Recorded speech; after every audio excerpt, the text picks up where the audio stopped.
Case ఏం ఫిర్యాదు చేశారు అసలు ఇవాళ? ప్రీతి గారు, ఉదయ్ గారు వచ్చారు. ఇవాళ ప్రీతి ఉదయ్‌ని కూడా మేము పోలీసు వారి ముందు ప్రొడ్యూస్ చేయడం జరిగింది. అంటే ఈ అమ్మాయి లావణ్య వల్ల ఎలా డ్రగ్ అడిక్ట్ అయ్యి తన జీవితాన్ని నాశనం చేసుకోవాల్సొచ్చింది. తను ఎలా మళ్ళీ మారాల్సొచ్చింది. ఈ అమ్మాయి ఎలా ఆడపిల్లల్ని హింసిస్తుంది, ఎలా ఇబ్బందులు పడుతుందనే అంశం మీద మాత్రమే స్పష్టంగా పోలీసు వారికి ఎక్స్‌ప్లెయిన్ చేయడం జరిగింది.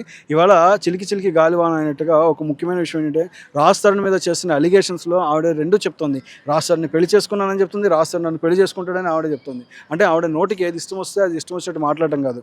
సో ఇది కంప్లీట్లీ ఈ case is related to the తెలంగాణలోనే ఉన్నటువంటి పెద్ద డ్రగ్స్ కేసుకి రిలేటెడ్.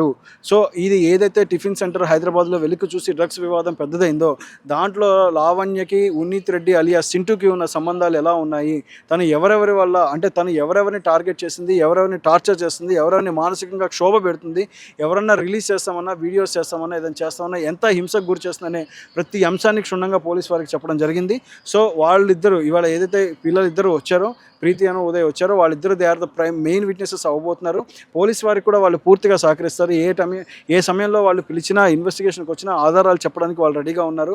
ఆ పిల్లల్ని కూడా తను బెదిరించి నానా రకాలుగా హెరాస్మెంట్కి గురి చేసిన విషయాన్ని కూడా వాళ్ళు చూపించడం జరిగింది. వాళ్ళకి మెసేజ్లు పెట్టి చిత్రీకరించి నానా హింసలకు గురి చేస్తుంది. సో దీన్ని మేము ఆల్రెడీ లీగల్గా బ్యాటిల్ చేస్తూనే ఉన్నాము. మా లీగల్ బ్యాటిల్ కంటిన్యూ అవుతుంది. ఎట్టి పరిస్థితుల్లో మేము తగ్గేదే లేదు. అరవడాలు, గోల చేయడాలు, చికాకు చేయడాలు మా దగ్గర ఉండవు. సో ఈ డ్రగ్స్ కేసుని అంటే రాజ్ తరుణ్ ఆన్ స్క్రీనే కాదండి, he is a real hero in the real life. ఇంకోటి తను చాలా యువతకి మార్గదర్శకంగా ఉండి డ్రగ్స్ని ఎంకరేజ్ చేయకపోవడం వల్లే, కేవలం రాజ్ తరుణ్ డ్రగ్స్ని ఎంకరేజ్ పోకపోవడం వల్లే తను టార్గెట్ అయ్యాడు. ఇవాళ రాజ్ సింగ్ మరో సుశాంత్ సింగ్ రాజ్పూత్ కాకుండా కాపాడుకోవాల్సిన పరిస్థితి మనకుంది. అంటే రాజ్ తరుణ్కి విపరీతమైన ప్రాణహాని ఉంది డ్రగ్స్ కేసులో. అంటే వీళ్ళు ఈ అమ్మాయి జీవితం, ఈ అమ్మాయి సంగతి అంతా తెలుసు కాబట్టి తను బయట పెడతాడేమో. అప్పుడు అంటే తిను వెళ్ళిపోయి మళ్ళీ ఎప్పుడో 2 ఏళ్ళే రాజ్ తరుణ్తో ఉండి మళ్ళీ వెళ్ళిపోయి కొన్ని సంవత్సరాలు మస్తాన్ సాయి మీద కేసులు పెట్టి మస్తాన్ సాయిని సాధించి నానా యాగీచ చేసి మళ్ళీ కొన్ని సంవత్సరాల తర్వాత తిరిగి వచ్చి తన ఇష్టానుసారం ఇప్పుడు కేసులు పెడతాను, రాజ్ తరుణ్ ఇబ్బందులు పెడతామంటే మేము ఎవరం చూస్తూ ఊరుకోము. ఇందులో అసలు సమస్య లేదు. మేము వెళ్ళేది ఒకటే, లీగల్గానే ప్రొసీడ్ అవుతాం. We will proceed very legally. ఏదైతే ఉందో we are going with the documents and the evidences. వీటితోనే మేము క్లియర్గా ముందుకెళ్ళడం జరుగుతుంది. ఇంకోటి సార్, ఇప్పుడు ప్రీతి గారికి కానీ ఉదయ్ కానీ ఆ లావణ్య గారు చాలా రోజుల నుంచి పరిచయం. ఇన్ని రోజుల నుంచి కేసు పెడదానికి బయటికి రాని వాళ్ళు ఈ రోజు ఎందుకు బయటకు వచ్చారు? చక్కటి ప్రశ్న అడిగారు. ఎందుకు అంటే ఈ పిల్లల ఉదయ్ మొబైల్ ఫోన్ని లావణ్య అనే అమ్మాయి స్నాచ్ చేసేసి తీసేసుకొని దాచిపెట్టి వాళ్ళని నానా హింస పెట్టము, ఇబ్బంది పెట్టము, వాళ్ళని బెదిరింపులకు గురి చేయడం. ఎప్పుడైతే రాశారు మేము అనే వాళ్ళం ముందుకు రావడం జరిగిందో ఈ పిల్లలు వాళ్ళు ముందుకు రావడానికి కూడా రెడీ అయ్యారు. అంటే వాళ్ళకి ధైర్యం చెప్పడం. ఇవాళ కేసు ఇచ్చినా ఇవాళ వాళ్ళని ప్రొడ్యూస్ చేయడానికి కారణం ఏంటంటే విట్నెసెస్కి, డ్రగ్స్ కేసులో ఇవాళ తెలంగాణలో డ్రగ్స్ కేసులో ఉన్న విట్నెసెస్కి కూడా ప్రాణహాని ఉంది.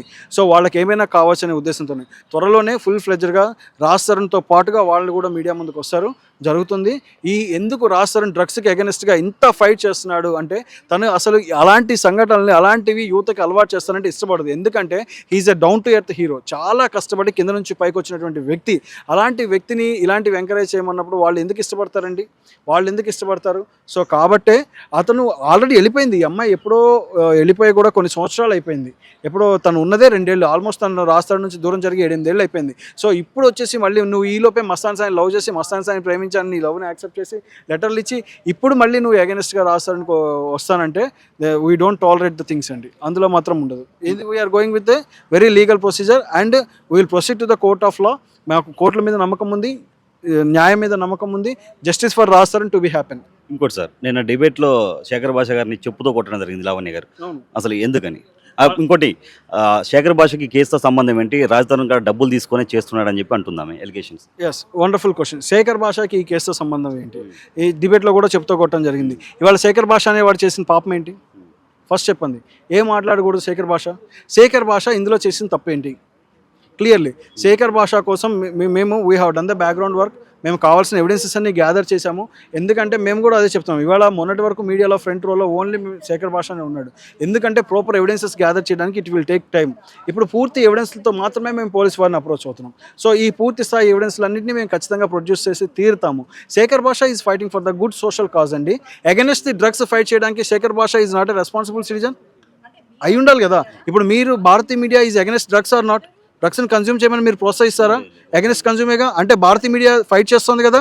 అంటే మరి భారతీయ మీడియాకి లావణ్యకి సంబంధం ఏంటి? భారతీయ మీడియాకి లావణ్యకి సంబంధం ఏంటి మరి? అంటే ఇవాళ డ్రగ్స్ కోసం ఎవరు ఫైట్ చేసినా సరే మీరు వాళ్ళకి అగెనెస్ట్ ఉందని చెప్పేసి అంటకట్టేస్తారు. మీ భాగవతాలు బయటికి రాకూడదు, మీరు పెడ్లర్గా ఉన్నవి రాకూడదు, మీరు కన్స్యూమర్ అనే విషయం బయటికి రాకూడదు, మీ ఇష్టానుసారం ఏది పడితే అది అంటారంటే ఊరుకోము. ఇప్పుడు ఉదయ్ ప్రీతి అసలు మీడియాతో మాట్లాడడానికి ఎందుకు నిరాకరించారు, ఎందుకు మీరు వాళ్ళని పంపించారు? లేదు, ఉదయ్ ప్రీతి వస్తారండి, మీకు ఖచ్చితంగా మేము మీడియా ముందుకి వాళ్ళని ప్రొడ్యూస్ చేస్తాము. మీరు కావాల్సిన స్టేట్మెంట్స్ తీసుకుందరు. తను ఎలా సఫర్ అయింది, ఆ పిల్ల కూడా పాపం కొంత ఇప్పుడే కోలుకుంటుంది డిప్రెషన్ నుంచి. సో తను ఖచ్చితంగా 100% Preethi will come before the media, ఇందులో అయితే సందేహం లేదు. ఇవాళ కొన్ని రోజులు తనకి కొంచెం థ్రెట్ లెవెల్స్ కొంచెం ఉన్నాయి, తను విపరీతంగా బెదిరిస్తున్నారు. సో ఈ బెదిరింపులకు కొంచెం తనని కొంచెం సేఫ్ సైడ్ ఉంచాల్సిన బాధ్యత మనందరిపైన ఉంది. Not only on Madhu, not only on lawyer Madhu గారు, లేదా శేఖర్ భాషా గారి మీద, లేదా రాజ్ తరుణ్ గారి మీద ఉన్న బాధ్యత కాదు. It's against, we are fighting against social evil. ఇవాళ సామాజిక భూతమైనటువంటి డ్రగ్స్కి అగెనెస్ట్గా ఫైట్ చేస్తున్నాం కాబట్టి ఈ బాధ్యత అందరిపైన ఉంది. సో మీడియా కూడా ప్లీజ్ టేక్ రెస్పాన్సిబిలిటీ. ఉదయ్ని ప్రీతిని కాపాడుకోవాలి డ్రగ్స్ కేసులో మనము. వాళ్ళు చాలా కీలక ఆధారాలు, వాళ్ళు చాలా మెయిన్ విట్నెసెస్. వీళ్ళ మీద అంటే ఉదయ్ మొబైల్లో చాలా తను లావణ్య దాచేసి ఏవో ప్రైవేట్ వీడియోస్ రిలీజ్ చేస్తామని బెదిరించినా ఇందులో బెదిరేది లేదు. ఆ పిల్లలు ఇచ్చే విట్నెస్ని మేము ప్రొడ్యూస్ చేస్తాం. Thank you sir.